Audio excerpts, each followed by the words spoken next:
Example, check whether 301 is a term of the list of numbers 5, 11, 17, 23, so on. So ಈ list of ನಂಬರ್ಸ್ನಲ್ಲಿ 301 ಇದೆಯೋ ಇಲ್ಲವೋ ಅಂತ ಕೇಳಿದ್ದಾರೆ. ಅಂದರೆ ಈ 5, 11, 17, 23 ಇದೇನು ಲಿಸ್ಟ್ ಆಫ್ ನಂಬರ್ಸ್ ಇರುತ್ತೆ, ಇದರಲ್ಲಿ 301 ಎಲ್ಲಿ ಬರುತ್ತೆ ಅಂತ ಕೇಳಿದ್ದಾರೆ. ಇಲ್ಲಾದರೂ ಬರ್ಬೋದು, ಇಲ್ಲಾದರೂ ಬರ್ಬೋದು. ಸೊ ಅದಕ್ಕಿಂತ ಮೊದಲು ಈ ಗಿವನ್ ಟರ್ಮ್ಸ್ ಏನಿವೆ ಇದು ಎ ಪಿ ಇದೆಯೋ ಇಲ್ಲ ಅನ್ನೋದು ನಾವು ಚೆಕ್ ಮಾಡಬೇಕು. ಯಾಕಂದರೆ ಇಲ್ಲಿ ಕ್ವಶನಲ್ಲಿ ಕೊಟ್ಟಿಲ್ಲ ಎ ಪಿ ಅಂತ. ಅದಕ್ಕೆ ನಾವು ಈ ಮೊದಲು ಈ ಲಿಸ್ಟ್ ಆಫ್ ನಂಬರ್ಸ್ ಎ ಪಿಯಲ್ಲಿ ಇದೆ ಏನು ಇಲ್ಲ ಅಂತ ನಾವು ಕನ್ಫರ್ಮ್ ಮಾಡ್ಕೋಬೇಕು. ಸೊ ಅದು ಕನ್ಫರ್ಮ್ ಮಾಡ್ಕೋಬೇಕಂದ್ರೆ ಯಾವುದೇ ಲಿಸ್ಟ್ ಆಫ್ ನಂಬರ್ಸ್ ಎ ಪಿಯಲ್ಲಿ ಇದೆ ಅಂತ ಕಂಡುಹಿಡಿಬೇಕಂದ್ರೆ ಅದ್ರ ಕಾಮನ್ ಡಿಫ್ರೆನ್ಸ್ ಸೇಮ್ ಆಗಿರಬೇಕು. ಸೊ ಕಾಮನ್ ಡಿಫ್ರೆನ್ಸ್ನ ನಾವು ತೆಗಿಯೋಣ. ಅದು ಕಾಮನ್ ಡಿಫ್ರೆನ್ಸ್ ಸೇಮ್ ಆಗಿದ್ದರೆ ಅದು ಎ ಪಿ ಅಂತ ನಾವು ಕನ್ಫರ್ಮ್ ಮಾಡಿ ಹೇಳ್ಬೋದು. ಸೊ ಕಾಮನ್ ಡಿಫ್ರೆನ್ಸ್ ಹೇಗೆ ತೆಗೆಯೋದು? D is equal to A2 minus A1. ಇದು A1, A2, A3, A4. So A2 ಏನಿದೆ 11 minus A1 5, so 6. Next D is equal to A3 minus A2. A3 ಏನಿದೆ 17 ಇದೆ, A2 11. ಸೊ ಕಾಮನ್ ಡಿಫ್ರೆನ್ಸ್ ಏನು ಬಂತು? 6 ಬಂತು. ಇಲ್ಲಿನೂ ಕಾಮನ್ ಡಿಫ್ರೆನ್ಸ್ ಏನಿದೆ, ಇಲ್ಲಿನೂ ಕಾಮನ್ ಡಿಫ್ರೆನ್ಸ್ ಇದೆ. Therefore the given list of numbers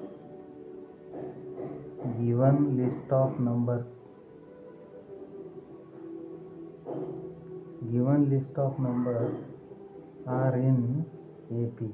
so ನಮಗೆ ಈಗ ಕನ್ಫರ್ಮ್ ಆಯಿತು, ಇವು 5, 11, 17, 23 ಏನು ಲಿಸ್ಟ್ ಆಫ್ ನಂಬರ್ಸ್ ಇವೆ ಇವು ಎ ಪಿ ಅಂತ ಕನ್ಫರ್ಮ್ ಆಯಿತು. ಸೊ ಈಗ ಏನು ಕೇಳಿದ್ದಾರೆ ಅವರು 301.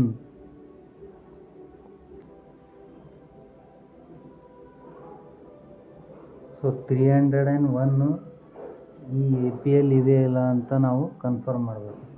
ಸೊ ಏನನ್ನ ನಾವು 301 ಅಂತ ತಗೊಳ್ಳೋಣ.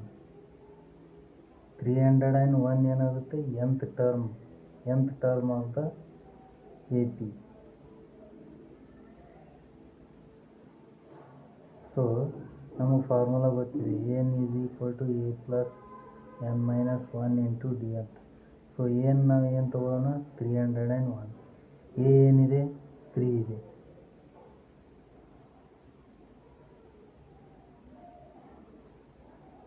ಎ ಏನಿದೆ? 5. ಎ ಇಲ್ಲಿದೆ. ಸೊ ಎ ಏನಿದೆ? 5. ಸೊ ಎ 5 ತಗೊಳ್ಳೋಣ ಪ್ಲಸ್ ಎನ್ ಮೈನಸ್ 1. ಡಿ ಏನಿದೆ? 6. ಸೊ ಇದನ್ನು ಸಾಲ್ವ್ ಮಾಡಿದಾಗ 5 plus 6n minus 6. 301 is equal to minus 1 plus 6n ಆಗುತ್ತೆ. So 301 plus 1 is equal to 6n. So n is equal to 302/6 ಆಗುತ್ತೆ. So ಇದನ್ನು cancel ಮಾಡಿದಾಗ ನಮಗೇನು ಬರುತ್ತೆ ಅಂದರೆ 2 3s 2 1s 2 5s 2 1. So n ನಮಗೆ ಪಾಸಿಟಿವ್ ಇಂಟೀಜರ್ ಬಂದಿಲ್ಲ, ಎನ್ನು ಪಾಸಿಟಿವ್ ಇಂಟೀಜರ್ ಆಗಿರಬೇಕು. ಆ ಎನ್ ನಮಗೆ ಫ್ರ್ಯಾಕ್ಷನಲ್ಲಿ ಬಂದಿದೆ, ಹಾಗಾಗಿ -81. ಇದು 301 ಏನಿದೆ ಅದು is not A term of 5, 11, 17 and 23 ಅಂತ ಹೇಳ್ಬೋದು. ಈಗೇನು ಹೇಳ್ಬೋದು ಅಂದರೆ since n is not A positive integer. So n positive integer ಇತ್ತಂದರೆ ನಮಗೆ 301 ಏನು ಕೊಟ್ಟಿದ್ದಾರೆ ಆ ಟರ್ಮು ಆ ಸೀರೀಸಲ್ಲಿ ಇದೆ ಅಂತ ನಾವು ಹೇಳ್ಬೋದಾಗಿತ್ತು. since n is not a positive integer, hence 301 is not a term of the AP 5, 11, 17, 23. So N ಯಾಕೆ ಪಾಸಿಟಿವ್ ಇಂಟೀಜರ್ ಆಗಿರ್ಬೇಕಂದ್ರೆ ಈಗ ನೋಡಿ ಎನ್ 5 ಇತ್ತು ಅಥವಾ ಎನ್ ಈಸ್ ಈಕ್ವಲ್ ಟು 7 ಇತ್ತಂದರೆ ನಾವು ಹೇಳ್ಬೋದು fifth term of the series of the AP is 301 ಅಂತ ಹೇಳ್ಬೋದು. ಅಥವಾ ಎನ್ 7 ಇತ್ತಂದರೆ seventh term of the AP is 301 ಅಂತ ಹೇಳ್ಬೋದು. ಆದರೆ ಇಲ್ಲಿ ನಮಗೆ ಎನ್ ಏನು ಬಂದಿದೆ 151/3 ಅಂತ ಬಂದಿದೆ. ಸೊ ಇದನ್ನು ಸಾಲ್ವ್ ಮಾಡಿದಾಗ 3 5 15 0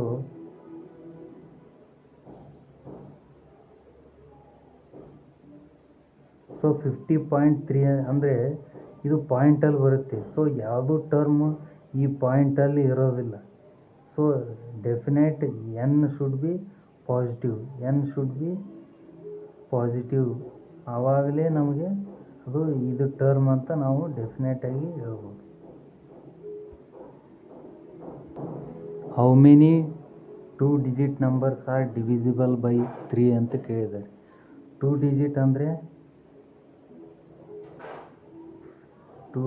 ಅಂದರೆ ಅದು ಯೂನಿಟ್ಸ್ ಪ್ಲೇಸ್ ಅಂತ ಇರುತ್ತೆ ಮತ್ತು ಟೆನ್ಸ್ ಪ್ಲೇಸ್.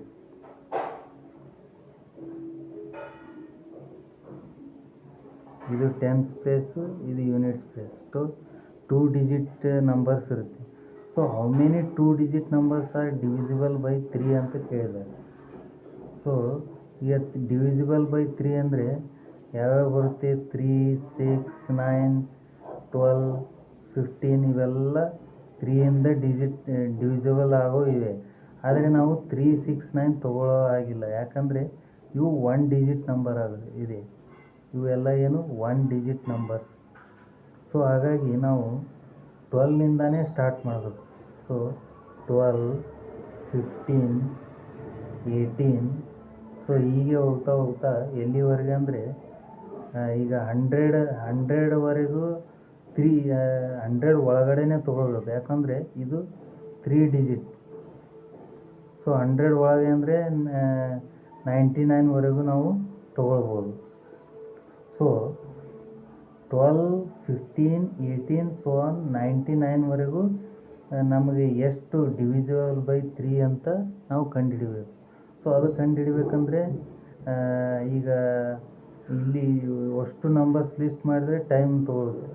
ಹಾಗಾಗಿ ನಾವು ಇದು AP ಅಥವಾ ಇಲ್ಲ ಅನ್ನೋದನ್ನು ನಾವು ಫಸ್ಟ್ ಕಂಡುಹಿಡಿಬೇಕು. ಅದನ್ನು ಕಂಡುಹಿಡಿಬೇಕಂದ್ರೆ ಕಾಮನ್ ಡಿಫ್ರೆನ್ಸ್ ಸೇಮ್ ಆಗಿರಬೇಕು.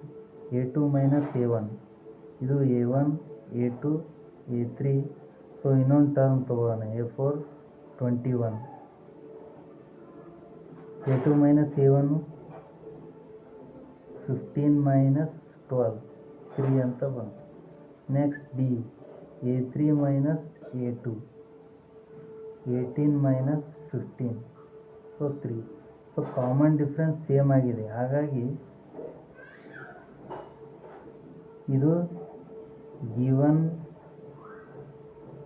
ಲಿಸ್ಟ್ ಆಫ್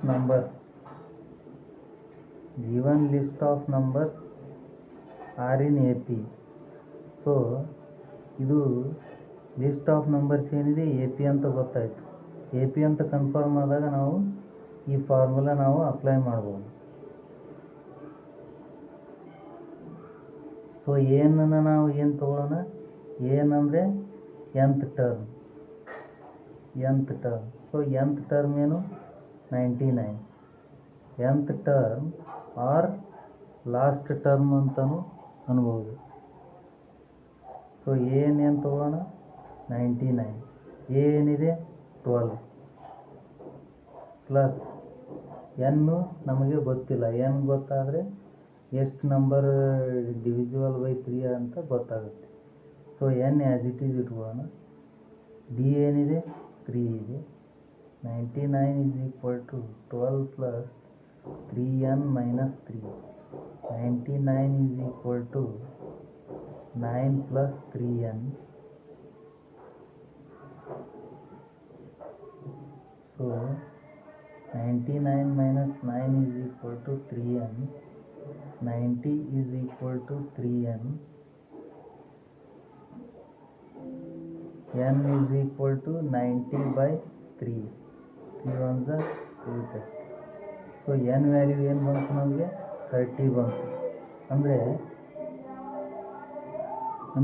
n 30 ಬಂದಿದೆ ಅಂದರೆ so there are total 30. So there are total so there are 30 2-digit numbers. There are 30 2-digit numbers divisible by 3 ಅಂತ ನಮಗೆ ಗೊತ್ತಾಯ್ತು. So next question, find the 11th term from the last term of the A ಪಿ. ಅಂದರೆ ನಮಗೆ A ಪಿಯಲ್ಲಿ list of numbers 10, 7, 4 -62ವರೆಗೂ ಅಂತ ಕೊಟ್ಟಿದ್ದಾರೆ.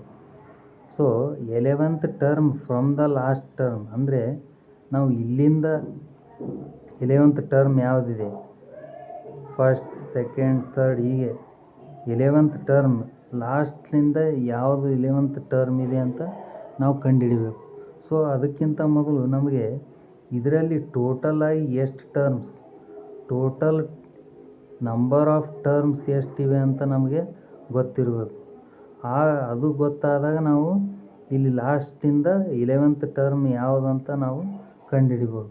So ಅದಕ್ಕಿಂತ ಮೊದಲು ಇದು ಎಷ್ಟು ಟರ್ಮ್ಸ್ ಇವೆ ಎ ಪಿಯಲ್ಲಿ ಅನ್ನೋದನ್ನು ನಾವು ಫಸ್ಟ್ ಕಂಡುಹಿಡಿಯೋಣ. ಸೊ ನಮಗೆ ಫಾರ್ಮುಲಾ ಏನು ಗೊತ್ತಿದೆ, ಇಲ್ಲಿ ಲಾಸ್ಟ್ ಟರ್ಮ್ ಅಂತ ಕೊಟ್ಟಿದ್ದಾರೆ. So A N is equal to A plus N minus 1 into D or L is equal to A plus N minus 1 into D. L ಅಂದರೆ ಲಾಸ್ಟ್ ಟರ್ಮ್. ಸೊ ಇಲ್ಲಿ last term ಕೊಟ್ಟಿದ್ದಾರೆ. So last term ಏನು -62.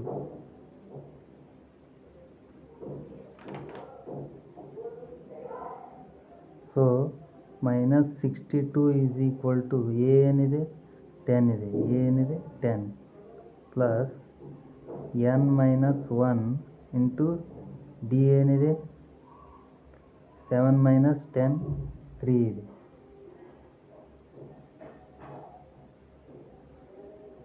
D ಏನಿದೆ, D is equal to A2 minus A1 7 minus 10. So D ಏನಿದೆ -3 ಇದೆ. So -3ನ ಬರೆಯೋಣ. -62 is equal to 10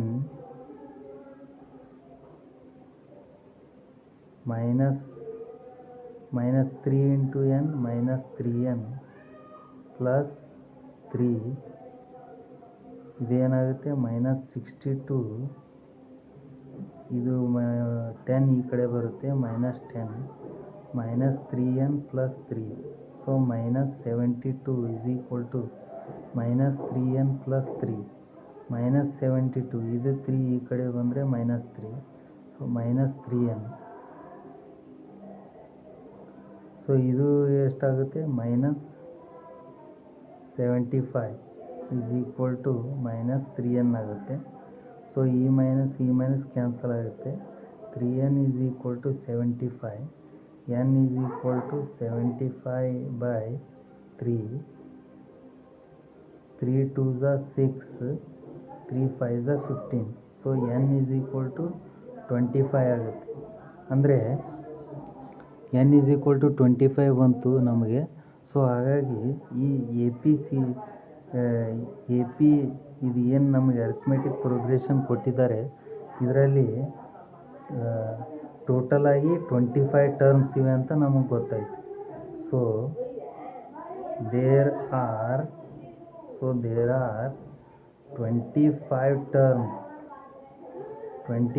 terms in given AP. So ನಮಗೆ ಈ ಎ ಪಿಯಲ್ಲಿ 25 ಟರ್ಮ್ಸ್ ಇವೆ ಅಂತ ಗೊತ್ತಾಯ್ತು. ಅಂದರೆ A1, A2, A3, A4, A5, A6, A7, A8, A9, A10, A11, A12, A13, A14, A15, A16, A17, A18, A19, A20, A21, A22, A23, A24, A25. ಅಂದರೆ ಇದು ನೀವು ಎಕ್ಸಾಮಲ್ಲಿ ಬರಿಬಾರ್ದು, ನಾನು ಸುಮ್ಮನೆ ತಿಳಿಸೋಕೆ ನಾನು ಹೇಳ್ತಾ ಇದ್ದೀನಿ. ಸೊ ಇದು ನೋಡಿ, ಇಷ್ಟು ಟರ್ಮ್ಸ್ ಇವೆ ಎ ಪಿಯಲ್ಲಿ ಟೋಟಲ್ ನಾವು ಕಂಡುಹಿಡಿದಿದ್ದೀವಿ. ಆದರೆ ಅವರು ಕ್ವಶನಲ್ಲಿ ಏನು ಕೇಳಿದ್ದಾರೆ, 11th term from the last term ಅಂತ ಕೇಳಿದ್ದಾರೆ. ಅಂದರೆ 11th ಟರ್ಮ್ ಇದು ಲಾಸ್ಟ್ ಟರ್ಮ್, ನಮಗೆ ಲಾಸ್ಟ್ ಟರ್ಮ್ ಏನಿದೆ A25 ಇದೆ. ಸೊ ಇಲ್ಲಿಂದ ನಾವು 11th ಟರ್ಮ್ ಯಾವುದು, 1 2 3 4 5 6 7 8 9 10 11. ಅಂದರೆ ನೋಡಿ, ಇದು ಲಾಸ್ಟ್ ಟರ್ಮಿಂದ ನಮಗೆ 11th ಟರ್ಮ್ ಬೇಕಾಗಿದೆ. ಸೊ ಅದಕ್ಕೆ 1 2 3 4 5 6 7 8 9 10 11. ಸೊ ನಮಗೆ ಈ ಟರ್ಮ್ ಬೇಕಾಗಿದೆ. ಲಾಸ್ಟ್ನಿಂದ ನಾವು ಎಣಿಸಿದಾಗ ಇದು first term, second, third, fourth, fifth, 6th 7th 8th 9th 10th 11th. ಅವ್ರು ಏನು ಕೇಳಿದ್ದಾರೆ, from last term 11th term ನಮಗೆ ಬೇಕಂತ ಕೇಳಿದ್ದಾರೆ. ಅಂದರೆ 11th term from the last ಅಂದರೆ A15. ಅಂದರೆ ನಾವು ಈ ಕಡೆಯಿಂದನೂ ಕಂಡುಹಿಡಿಬೋದು. ಸೊ ನಾವು ಡೈರೆಕ್ಟು A15 ಕಂಡುಹಿಡಿದ್ರೆ ನಮಗೆ ಆನ್ಸರ್ ಬರುತ್ತೆ. ಸೊ ನಾವೀಗ A15ನ ಕಂಡುಹಿಡಿಯೋಣ. A15 is equal to A plus n minus 1 into D. So A ಏನಿದೆ, 10 ಇದೆ, n 15 minus 1, D ಏನಿದೆ -3. So 10 plus 14 into -3, 10 minus 72, no 42, 14 3s are 42. So A15 is equal to -32 ಅಂತ ಬಂತು. So therefore 11th term from the last term is -32. So ನಾವು ಇಲ್ಲಿ 25 ಟರ್ಮ್ಸ್ನ list ಮಾಡಿದ್ದೀವಿ. ಇಲ್ಲಿ 25 terms. ಆದರೆ ನೀವು ಇದನ್ನು ಎಕ್ಸಾಮಲ್ಲಿ ಬರೀಬಾರ್ದು, ಯಾಕಂದರೆ ನಾನು ನಿಮಗೆ ತಿಳಿಸೋಕ್ಕೋಸ್ಕರ ಹೇಳಿದ್ದು. ಹೇಗಂದರೆ ಈಗ ನೋಡಿ, 25 ಟರ್ಮ್ಸ್ ಟೋಟಲ್ ಇವೆ ಅಂತ ನಾವು ಕಂಡುಹಿಡಿದಿದ್ದೀವಿ ಎ ಪಿ ಎನಲ್ಲಿ. ಸೊ ಅವ್ರೇನು ಕೇಳಿದ್ದಾರೆ, ಫ್ರಮ್ ದ ಲಾಸ್ಟ್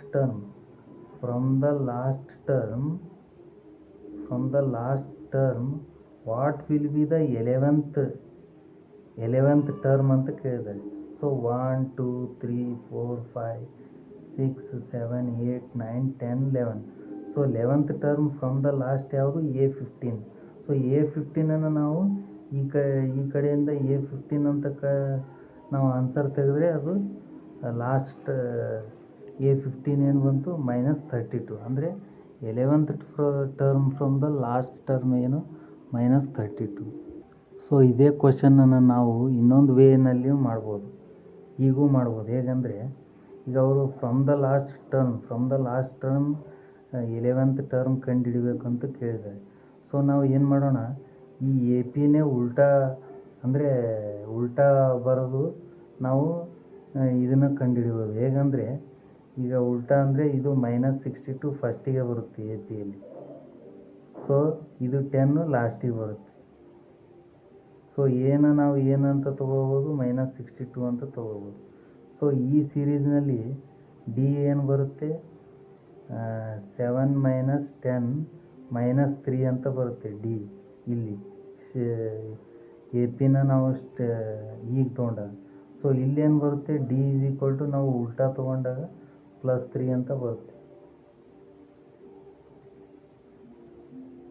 ಸೊ ಈಗ ನಾವು nth ಟರ್ಮ್ ಎಷ್ಟು ಟರ್ಮ್ ಯಾವುದು ಟರ್ಮ್ ಇದೆ ಅಂತ ನಾವು 11th ಟರ್ಮ್ ನಮಗೆ ಬೇಕಾಗಿದೆ ಫ್ರಮ್ ದ ಲಾಸ್ಟ್. ಸೊ ನಾವು A11ನ ಕಂಡುಹಿಡಿಯೋಣ. A + n - 1 × D. ಸೊ ಏನಿದೆ -62 + 11 - 1 × 3 -62 + 10 × 3. ಸೊ -62 + 30. ಸೊ A11 ಏನು ಬಂತು, -32 ಬಂತು. ಸೊ ಇದೂ -32 ಬಂತು, ಇದೂ -32. ಸೊ ನಾವು ಈಗ ಮಾಡಿದ್ರೂ ಅದೇ ಆನ್ಸರ್ ಬರುತ್ತೆ. So next question, a sum of ₹1000 is invested at 8% simple interest per year. Calculate the interest at the end of each year. ಅಂದರೆ ಒಂದಿಷ್ಟು ದುಡ್ಡನ್ನ ಅಂದರೆ ₹1000 8% ಸಿಂಪಲ್ ಇಂಟ್ರೆಸ್ಟ್ನಲ್ಲಿ ಹೆಚ್ಚಿಗೆ ಆಗ್ತಾ ಹೋಗುತ್ತೆ. ಆ ಇಂಟ್ರೆಸ್ಟ್ ಏನು ವರ್ಷ 8% ಜಾಸ್ತಿ ಆಗುತ್ತಲ್ಲ 1000 ಮೇಲೆ, ಅದನ್ನೇನು ಕೇಳ್ತಾರೆ, do these interest form A P ಪಿ. ಅಂದರೆ ಈಗ 10,000 ಇದ್ದದ್ದು 1ನೇ ವರ್ಷಕ್ಕೆ ಎಷ್ಟಾಗುತ್ತೆ, 8% ಜಾಸ್ತಿಯಾಗಿ ₹1080 ಆಗುತ್ತೆ. ಸೊ ನೆಕ್ಸ್ಟ್ ಇಯರು 1160 ಆಗುತ್ತೆ. ಸೊ ಇದು do these interest form A P ಪಿ ಅಂತ ಕೇಳಿದ್ದಾರೆ. ಇದು ಇಂಟ್ರೆಸ್ಟು ಎ ಪಿ ಎಲ್ ಆಗುತ್ತೋ ಇಲ್ಲ ಅಂತ ಕೇಳಿದ್ದಾರೆ. ಎ ಪಿ ಎಲ್ ಆಗುತ್ತೆ ಅಂತ ಹೇಳಿದರೆ find the interest. If so find the interest at the end of 30 years. ಅಂದರೆ 30 ಇಯರ್ಸಿಗೆ ಎಷ್ಟು ಇಂಟ್ರೆಸ್ಟ್ ಆಗುತ್ತೆ ಅಂತ ಕೇಳಿದ್ದಾರೆ. ಸೊ ಸಿಂಪಲ್ ಇಂಟ್ರೆಸ್ಟ್ ಫಾರ್ಮುಲಾ ನಮಗೆ ಗೊತ್ತಿದೆ. ಸಿಂಪಲ್ ಇಂಟ್ರೆಸ್ಟ್ ಫಾರ್ಮುಲಾ ಏನಂದರೆ PRT/100 ಅಂತ ಗೊತ್ತಿದೆ. ಪಿ ಅಂದರೆ principal amount.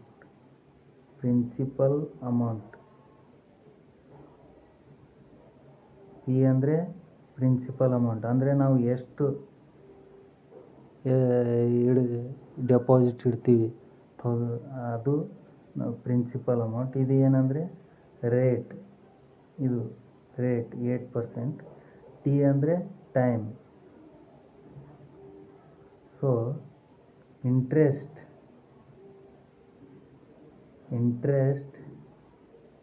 at the end of first year. So ಎಷ್ಟಾಗುತ್ತೆ, 1 ಇಯರ್ ಕಂಪ್ಲೀಟ್ ಆದಮೇಲೆ ಪ್ರಿನ್ಸಿಪಲ್ ಅಮೌಂಟ್ ಏನು 1000 × 8 × 1/100. ಸೊ ಇದು ಎಷ್ಟಾಗುತ್ತೆ, ಈ 0 ಕ್ಯಾನ್ಸಲ್ ಆಗುತ್ತೆ. 10 × 8 80. ಅಂದರೆ ಫಸ್ಟ್ ಇಯರ್ನಲ್ಲಿ ನಮಗೆ 80 ಇಂಟ್ರೆಸ್ಟ್ ಆ್ಯಡ್ ಆಗುತ್ತೆ. ಸೊ ಇದನ್ನು ನಾವು ಡೈರೆಕ್ಟಾಗಿಯೂ ಕಂಡುಹಿಡಿಬೋದು. ಈ ಫಾರ್ಮುಲಾಲಿಂದ ಕಂಡುಹಿಡಿಬೇಕಂತಿಲ್ಲ. ಅದು ಹೇಗಂದರೆ, ಈಗ ನಮ್ಮದು 1000 ಪ್ರಿನ್ಸಿಪಲ್ ಅಮೌಂಟ್ ಇದೆ. 1000. ಸೊ 1000 ಪ್ರಿನ್ಸಿಪಲ್ ಅಮೌಂಟ್ ಇದೆ. ಸೊ ಈ 1000 ಪ್ರಿನ್ಸಿಪಲ್ ಅಮೌಂಟಲ್ಲಿ 8% ಇಂಟ್ರೆಸ್ಟ್ ಎಷ್ಟಾಗುತ್ತೆ ಅಂದರೆ ನಾವು ಡೈರೆಕ್ಟಾಗಿ ಕಂಡುಹಿಡಿಯೋದು. ಹೇಗೆಂದರೆ ಇದ್ರ 1000ದು 10% ಅಂತ ಕೇಳಿದರೆ ನಾವು 100 ಅಂತ ಡೈರೆಕ್ಟ್ ಬರೆಯೋದು. ಹೇಗೆಂದರೆ ಒಂದು ಡೆಸಿಮಲ್ ಇಲ್ಲಿ ಪ್ಲೇಸ್ ಮಾಡಬೇಕು. ಒಂದು ವೇಳೆ 1% ಅಂತ ಕೇಳಿದರೆ ಇಲ್ಲಿ ಡೆಸಿಮಲ್ ಅಮೌಂಟ್ ಇಲ್ಲಿ ಪ್ಲೇಸ್ ಮಾಡಬೇಕು. ಅಂದರೆ 1% ಏನಾಗುತ್ತೆ, 10 ಆಗುತ್ತೆ. ಆದರೆ ನಮಗೆ ಇಲ್ಲಿ 8% ಕೇಳಿದೆ, 8%. ಸೊ 8% ಅಂತ ಕೇಳಿದಾಗ 80 ಆಗುತ್ತೆ. ಸೊ ನಾವು ಈ ಫಾರ್ಮುಲಾ PRT/100 ಯೂಸ್ ಮಾಡ್ದೇನೂ ನಾವು ಡೈರೆಕ್ಟಾಗಿ ಇಂಟ್ರೆಸ್ಟ್ ಕಂಡುಹಿಡಿಬೋದು. So next interest at the end of second ಇಯರಲ್ಲಿ ಏನಾಗುತ್ತೆ. ಸೊ ನಮಗೆ ಫಾರ್ಮುಲಾ ಗೊತ್ತಿದೆ, ಪಿ ಏನು 1000 ಇಂಟು ರೇಟ್ ಏನಿದೆ 8 ಇದೆ. ಆದರೆ ಇಲ್ಲಿ ಟಿ ಏನಿದೆ, ಈಗ ಟೈಮು ಸೆಕೆಂಡ್ ಇಯರ್ 2 ಅಂತ ಬರೀಬೇಕು, 2/100. ಸೊ ಈ ಝೀರೋ ಕ್ಯಾನ್ಸಲ್ ಆಗುತ್ತೆ. 10 8 80, 80 into 2 160.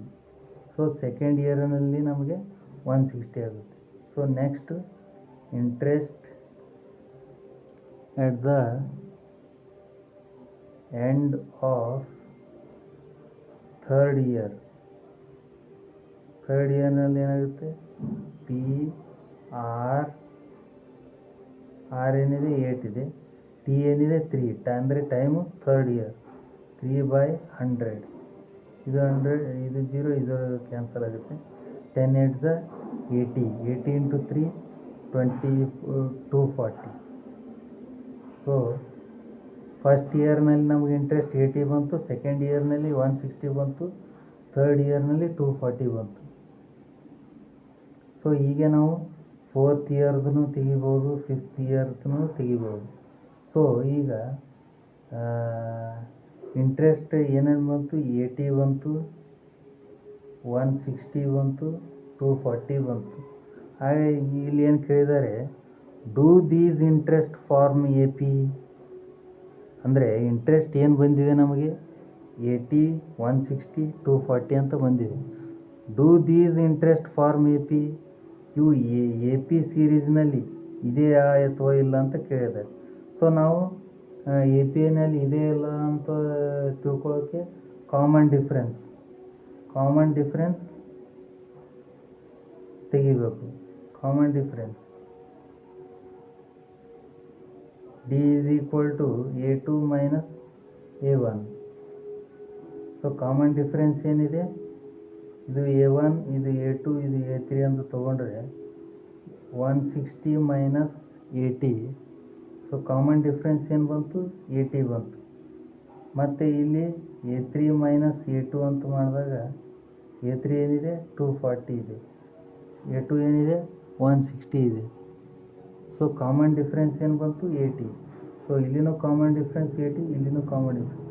So common difference same ಆಗಿದೆ. ಹಾಗಾಗಿ ಇದು ಇಂಟ್ರೆಸ್ಟ್ ಏನಿದೆ ಇದು APL ಇದೆ ಅಂತ ನಮಗೆ ಗೊತ್ತಾಯಿತು. ಸೊ ಇದು APL ಇದೆ ಅಂತ ಕನ್ಫರ್ಮ್ ಆಯಿತು.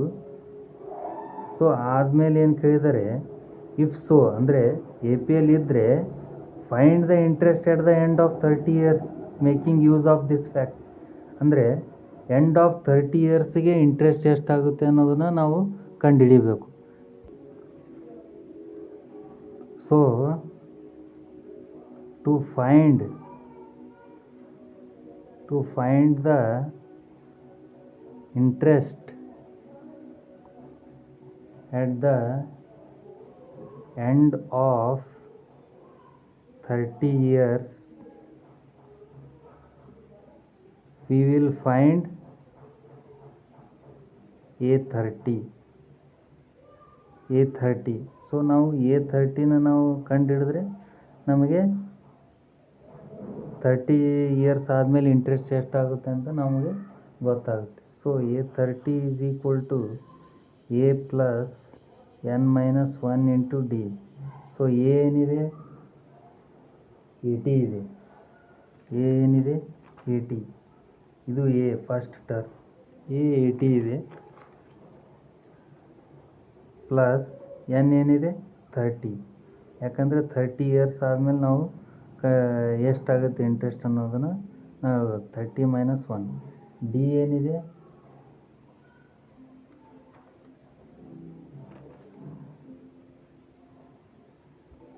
ಸೊ ಡಿ ಏನಿದೆ 80 ಇದೆ. 80 plus 29 into 80. ಸೊ ಇದನ್ನು ಸಾಲ್ವ್ ಮಾಡಿದಾಗ 29 into 80 0 0 plus 72 23 2320 80 plus 2320. So A30 ಏನಾಗುತ್ತೆ 2400. So therefore the interest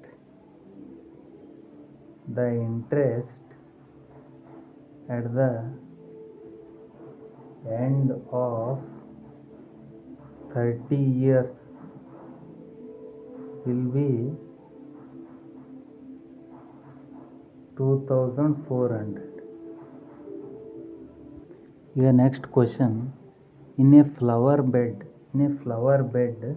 there are 23 rose plants in the first row.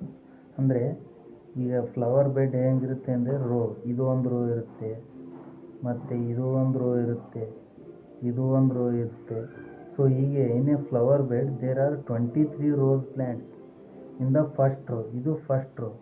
ಇದರಲ್ಲಿ ಏನಿದೆ 23 ರೋಸ್ ಪ್ಲ್ಯಾಂಟ್ಸ್ ಇದೆ.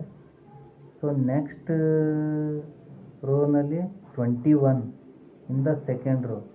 ಇದು ಸೆಕೆಂಡ್ ರೋ 21 ರೋಸ್ ಪ್ಲ್ಯಾಂಟ್ಸ್ ಇದೆ. ಸೊ ನೆಕ್ಸ್ಟ್ ಥರ್ಡ್ ರೋನಲ್ಲಿ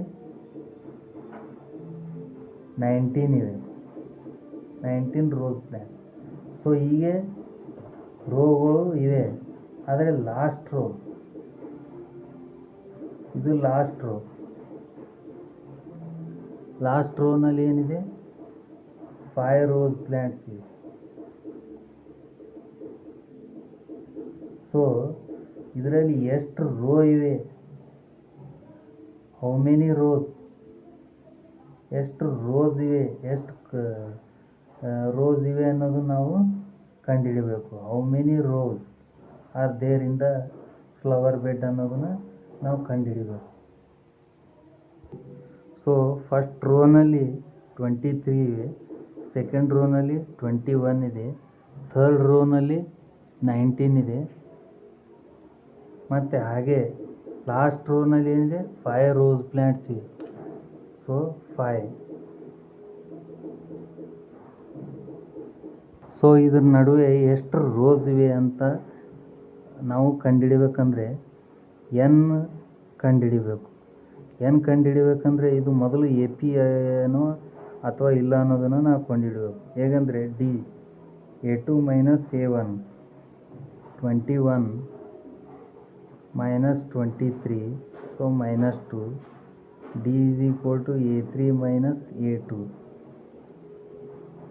19 minus 21, so minus 2. Common difference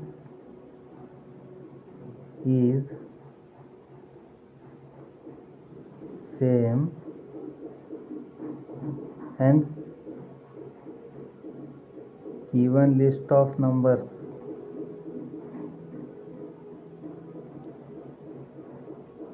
are in AP. So ಇದು roses ಏನಿವೆ 23, 21, 19 first ರೋನಲ್ಲಿ, second ರೋನಲ್ಲಿ, third ರೋನಲ್ಲಿ ಮತ್ತು last ರೋನಲ್ಲಿ ಏನಿದೆ ಇವೆಲ್ಲ AP-ನಲ್ಲಿದೆ. ಸೊ AP-ನಲ್ಲಿದ್ದಾಗ ನಮಗೆ nth ಟರ್ಮು ಗೊತ್ತಿದೆ AN. ಸೊ ಹಾಗಾಗಿ ನಾವು ಎನ್ನ ಈಸಿಯಾಗಿ ಕಂಡುಹಿಡಿಬೋದು. ಯಾವುದು ಹೇಗಂದರೆ AN is equal to A plus N minus 1 into D. So AN ಏನಿದೆ 5, ಇದು nth ಟರ್ಮ್ AN ಏನಿದೆ 5 ಇದೆ, A ಏನಿದೆ 23 ಪ್ಲಸ್ ನಮಗೆ ಇದು ಬೇಕಾಗಿದೆ N minus 1, D ಏನಿದೆ minus 2, ಇಲ್ಲಿದೆ ನೋಡಿ -2, D ಏನಿದೆ -2. ಸೊ ಇದನ್ನು ಸಾಲ್ವ್ ಮಾಡಿದಾಗ 23 -2 into n -2n -2 into -1 +2. So ಇದನ್ನು ಸಾಲ್ವ್ ಮಾಡಿದಾಗ 5 is equal to 25 minus 2n. So 5 minus 25 is equal to minus 2n. So minus 20 is equal to minus 2n. ಇದು minus minus cancel ಆಗುತ್ತೆ. 2n is equal to 20. n is equal to 20 by 2. 2 ones. So n is equal to 10. So ಹಾಗಾಗಿ there are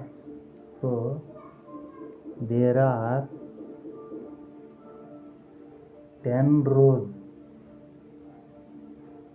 in the flower bed.